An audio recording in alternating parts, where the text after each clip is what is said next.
An ordinary day on the job turned into a moment of heroism and horror for Joaquin Romero. What started as a routine zipline ride soon became a life or death situation. And Joaquin made a choice that would cost him everything. Joaquin was no stranger to the zipline. He was a careful worker, ensuring every guest's safety before sending them over the canyon. But on this day, one guest began to slide off the platform before she was ready. Joaquin saw it instantly, and instinctively Joaquin grabbed onto her harness, knowing that if she went down alone, she might not make it. In that split second, he decided to hold on, desperately trying to pull them both back to safety. But now, both Joaquin and the guests were dangling hundreds of feet above the ground, moving farther and farther away from the platform. The weight of two people was too much, and the line was straining under the tension. He looked down, and there was nothing below them but the jagged canyon floor. Joaquin made a choice. If he let go, he could save her life. If he held on, they both would die. In a haunting act of bravery, Joaquin unclenched his hand and let go. Joaquin fell over 70 feet, crashing into the ravine below. The force of the fall was awful. Bones shattered, organs ruptured, his body lay broken among the rocks. Joaquin was rushed to the hospital, but his injuries were too severe. He died the next day, his selfless act marking him as a hero. His bravery saved a life, but at the cost of his own. She escapes with a second to spare.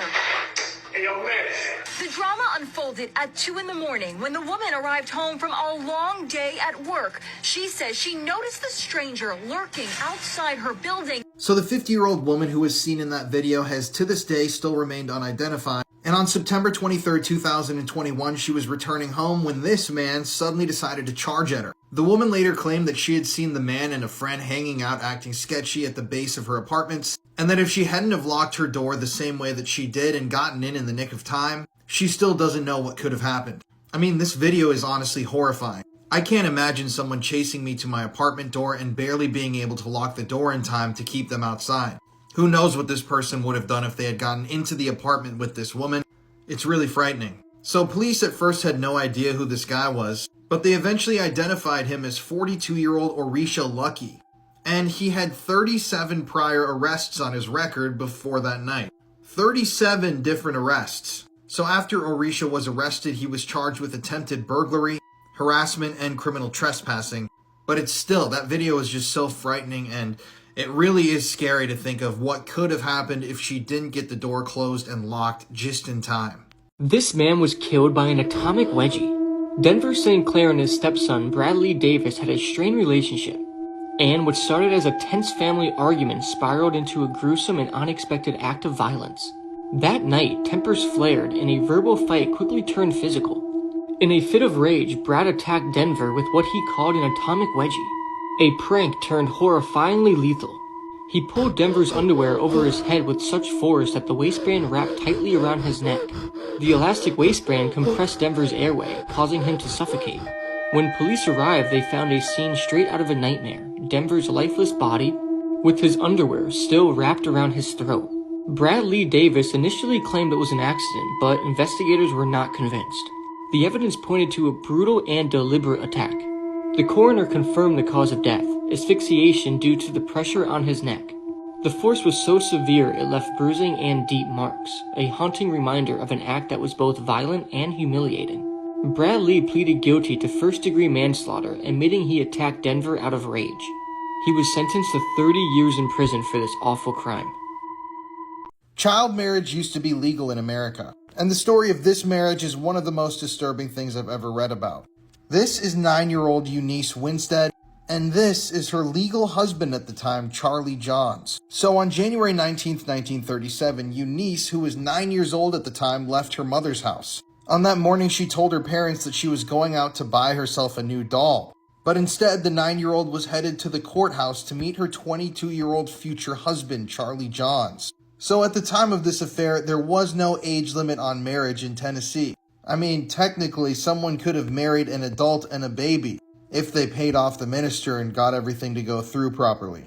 And so on that day, 22-year-old Charlie offered a local Baptist preacher named Walter $1, which equates to around $21 today. And the preacher accepted the offer, came into the church, and married the 9-year-old to the 22-year-old.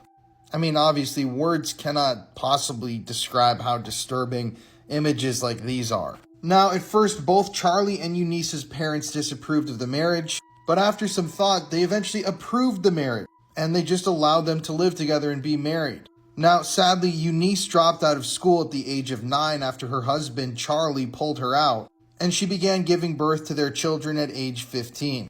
They'd eventually have 8 children together. I just cannot believe that shit like this used to happen in America. Comment your thoughts on this below.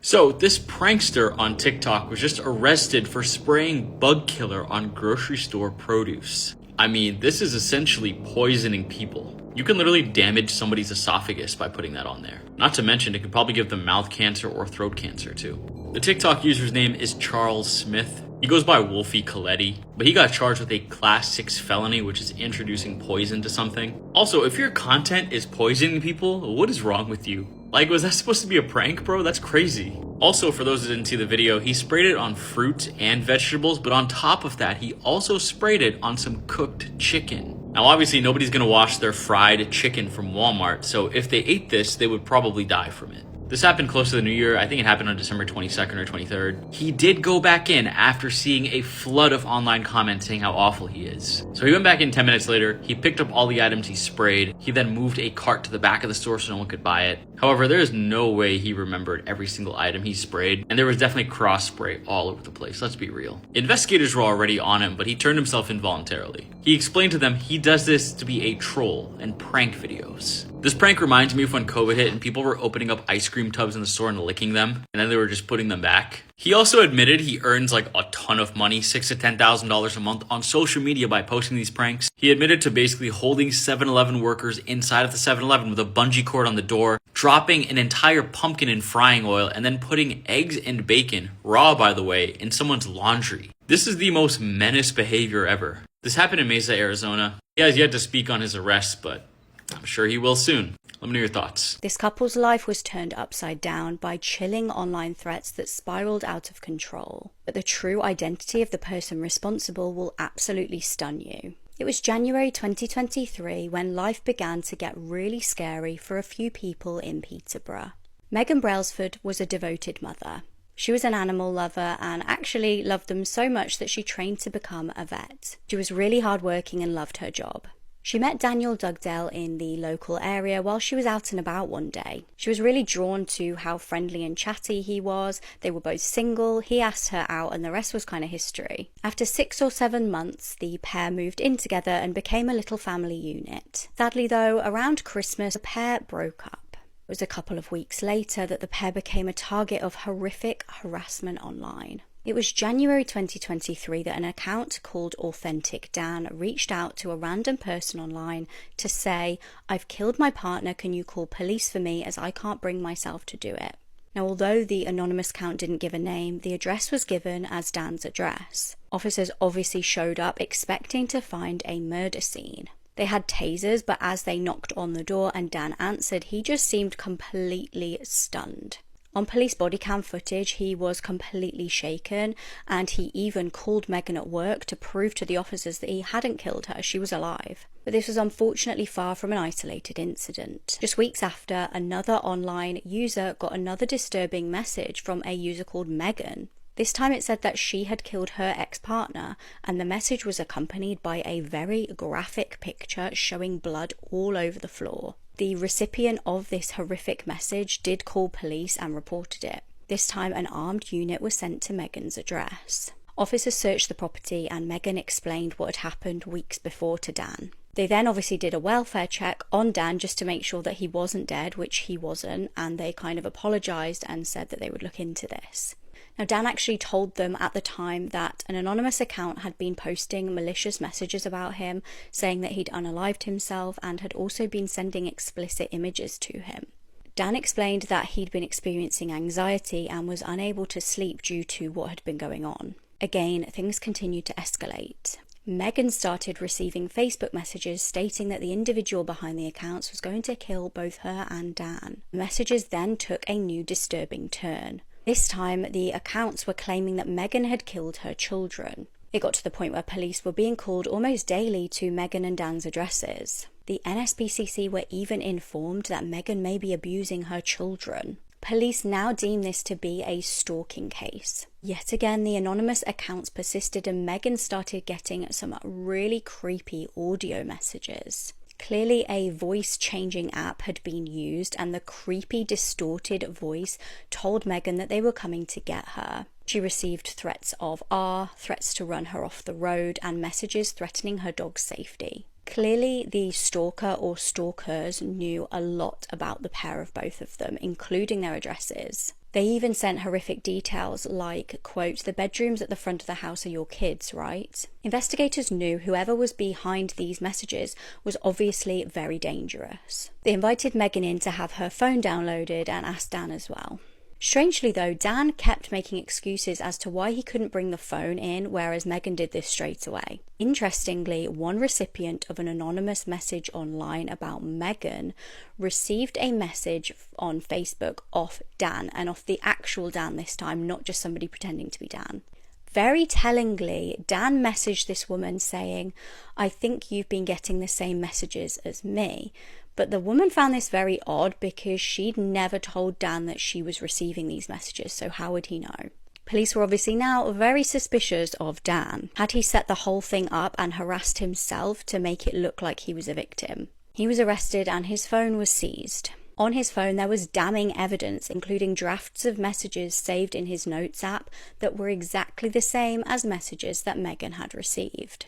Megan also revealed to police throughout the investigation that Dan had been verbally and physically abusive in their relationship. In the end, Dan admitted, "I was trying to hurt her so she would need me." He pleaded guilty to 2 counts of stalking and perverting the course of justice. He was given 3 years and 9 months in prison. In 2011, a college student returned to her dorm after a late-night study session to find her door locked from the inside. She had left it unlocked, knowing her roommate was still at the library. Feeling uneasy, she knocked and called out, but there was no response. Trusting her instincts, she called campus security. When they arrived and forced the door open, they found the room empty. The window was wide open, letting in the cold night air. Her belongings were untouched, except for one unsettling detail: a man's watch deliberately left on the table. Confused and alarmed, she called her friend, asking her to return to the dorm for questioning. When asked if she had left a watch there, her friend insisted she hadn't been back since leaving earlier. The confusion deepened, as neither of them could explain how the watch had appeared. Campus security continued their investigations. Weeks later, while reviewing security footage, they uncovered a crucial detail. The intruder was a classmate of the student. This individual, envious of the student's desirable room, had staged the scene by leaving the watch on the table to mislead the investigation, hoping it would appear to be the work of a mysterious stranger. The case was resolved, but the student was left shaken, realizing the fear she had felt was instigated by someone she knew and trusted. This 16-year-old girl opened fire on an elementary school because she hated Mondays. This is Brenda Spencer. Her mom pretty much abandoned her when she was really young, leaving her to be raised by her father. But Brenda's father was an abusive alcoholic. He didn't really work. They didn't have a lot of money. And allegedly, Brenda's father began to essay her when she was only 9 years old. Brenda was a really troubled kid. She got good grades in school, but she kind of acted out in school. She was the bad kid. She was skipping school, using substances. Brenda confided in a teacher at school about the abuse at home and that she was depressed and contemplating unaliving herself. That teacher went to Brenda's father, told him all that, and recommended therapy for Brenda, but Brenda's father said to leave them alone and that his kid was fine. Brenda did attempt to unalive herself multiple times. She would tell her father about this. She begged him to get her some kind of help for her mental health.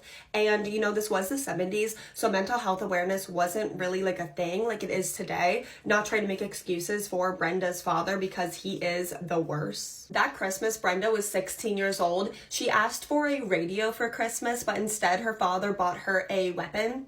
He bought his 16-year-old daughter, who was depressed and attempting to unalive herself, a semi-automatic. It seemed like her father got her this as a gift because he wanted her to unalive herself. She began to, after school every single day, hunt and kill small animals, which is something that young killers do. Like, they start out with animals. And at school, Brenda started telling a bunch of people that she was planning something really big that was going to get her on TV. On January 29th, 1979, it was a Monday. It was really early in the morning. Brenda skipped school that day, and across the street from Brenda's house was an elementary school. All the elementary students were outside lined up in the schoolyard waiting to enter the school once the bell rang, and 16-year-old Brenda grabbed her brand new semi-automatic, and from her bedroom window from across the street from the elementary school, she began to open fire on the children. Brenda fired a total of 30 shots, which shot and injured 8 children and 1 police officer. She also took the lives of 2 of the elementary school employees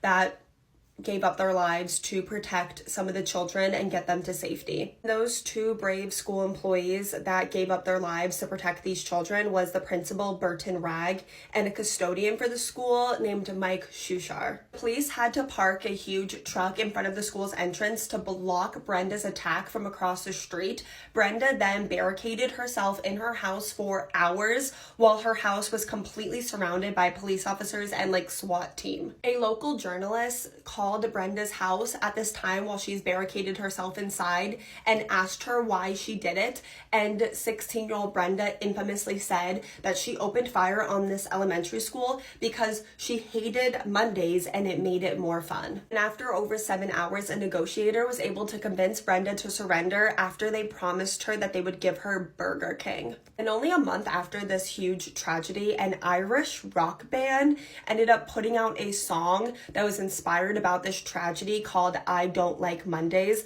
and it ended up going #1 in 32 countries. They got a lot of backlash, but they didn't care because they got their bag. And this only further traumatized these poor children and the loved ones and people that lost their lives even more. Brenda pled guilty to 2 counts of murder and was sentenced to 25 years to life in prison, but she was never charged with the 8 attempted murder counts for the 8 children that she shot. And since that, Brenda has been denied parole 5 or 6 times, and she's been denied mainly because she has never showed remorse until very, very recently. And to be honest, 46 years later, finally showing remorse for what you did is too little too late. During each of her parole hearings, Brenda would always have a new excuse on why she did what she did. She never actually took responsibility. The one time she said that she was under the influence at the time, and that's why she shouldn't have been charged with murder. She should have been charged with manslaughter. But when she was arrested, they did give her a toxicology test, and the toxicology report came up that she was completely sober. Another time she said that she was hallucinating, so she didn't actually mean to hurt anyone. She also said that she wasn't actually aiming at anyone. She didn't mean to actually shoot anyone. She just wanted the SWAT team to shoot her and take her life because she wanted to unalive herself, which doesn't make sense because she fired 30 shots and shot 11 people. So that's over 1/3 of the shots, and that's just statistically impossible if you're not meaning to actually shoot anyone. Another time, Brenda blamed her terrible childhood and the fact that her father was SAing her. Some people don't believe that her father was SAing her. I 100% believe her, which doesn't excuse her actions at all, but I'm just saying I do believe her because Brenda's father, Wallace, when he was 41 years old, he married Brenda's